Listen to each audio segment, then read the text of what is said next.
Welcome to the Solemn Vanguard channel. Today we have some exciting reveals. However, please check out my new metal cover song on my personal channel. It's really important to me. If you enjoy metal, please just go support. I'll put a link in the description. Here's a clip.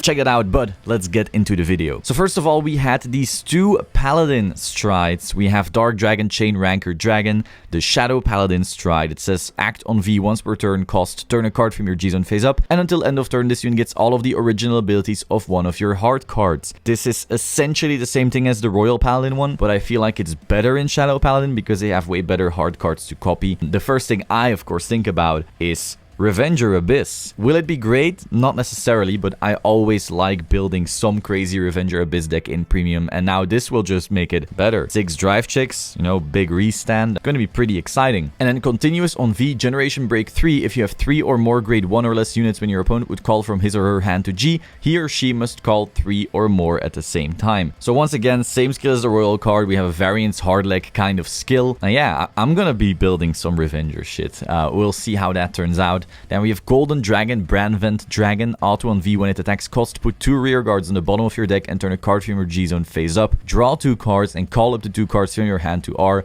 If you called 2, this unit gets critical +1. So some people were saying this is underwhelming.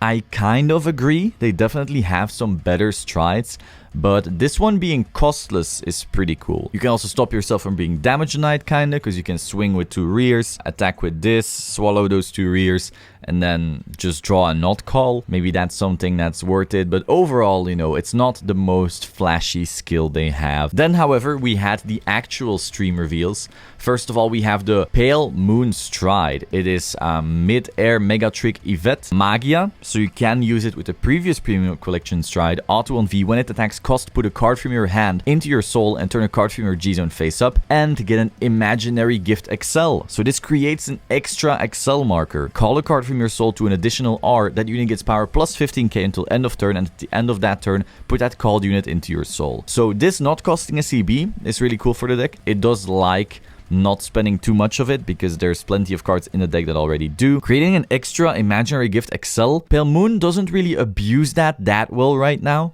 because they already have a lot of attack extenders anyway. Regardless, I don't think they'll be mad having this, you know. Do you still need to promo Harry? I think so, but I think it'll be like a neat package where you have the Premium Collection from last year, you have this Yvette, you have the promo Harry, and then Fairfield. Those 4 will be like your mainstay strides, I feel like. Then we had Goddess of the Sun Amaterasu auto in the deck. When revealed by a card's effect, bind the top card of your deck, so I assume that's this one, and one of your Vanguards gets power plus 10k and a critical. So it's kind of like a pseudo trigger, and when you reveal it with something like, I don't know, there's strides that do that. There's a bunch of other cards as well that do that. I'm sure the new OTT support will essentially be all about that, and this card will be really good because of that. And it's basically like your 17th, 18th, 19th, and 20th trigger. And then auto on V and R, when it attacks, cost, discard a card from your hand, look at 3 cards from top of your deck, reveal up to 1 normal unit from among them, put it into your hand,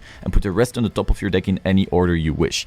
So this essentially turns any twin drive into a triple drive, and any triple drive into a quad drive, in the sense that you are checking more cards overall and taking out the non-triggers. Now, of course, saying it's a quad drive is kind of dishonest because it's not like you could see 4 triggers in total of it, or 3 triggers if you have a regular twin drive, but you are increasing the floor of those drive checks, just not the ceiling. So that's very strong. I can see this being paired quite well as well with the new Premium Collection stride from OTT because you're going to be restanding. So the more good triggers you hit early, the stronger that stride is actually going to be. Then we also have Supreme Heavenly Battle DT Susanoo. So auto on V, when placed, look at 2 cards from the top of your deck, reveal up to 1 card from among them. So again, you are revealing, so the previous card would trigger, and you put it on the top of your deck and put the rest on the bottom of your deck. So you're putting 1 on top, 1 on bottom, and then if you have any of those fancy reveal skills, those also trigger. And then act on V once per turn, cost, Counterblast 1, Soul Blast 1, reveal 2 cards from the top of your deck, again, and put them into your hand, and activate all of the trigger effects of the revealed cards. If your soul has a grade 3, reveal 3 cards instead of 2. So you essentially get 2 more drive checks. This is literally, here's 2 more drive checks before your actual battle phase. There is nothing More, nothing less. So this deck has quad drive and quintuple drive for a counterblast and a soul blast. That's all. It's so free. It's a +2 or a +3 with drive checks. That's insane. If they get even more of those nutty reveal cards, like Goddess of the Sun Amaterasu, but let's say when this card is revealed, draw a card or something like that, I could see a deck where you're essentially running way more triggers than you actually are, and then you just keep plussing and free drive checking, essentially. That is pretty nuts. That is really, really strong. I saw some people on the stream saying, oh, this isn't that exciting. You're wrong. This is really strong. Like, remember when people said, oh, strides are too strong? Yeah, because they have an extra drive check and extra power. This is 2 extra drive checks for doing nothing. Your opponent cannot stop this. They can't grade 2 game you out of your quad drive. You're just gonna ride and you're gonna quad drive and your opponent's gonna take it and he's gonna like it. I'm pretty glad I kept my OTT deck now, because we don't have that many cards yet. Who knows how much further this will go. So that will be all. Remember to check out that metal cover of mine. Link in the description. I'm so proud of it. It's such a cool song. It's so aggressive in metal. So just check it out. Smash the like button on that video. You can do on this one as well. I don't care, but that video's like button needs to be smashed. Yeah, just enjoy some sweet metal. And I will see you soon. Ciao.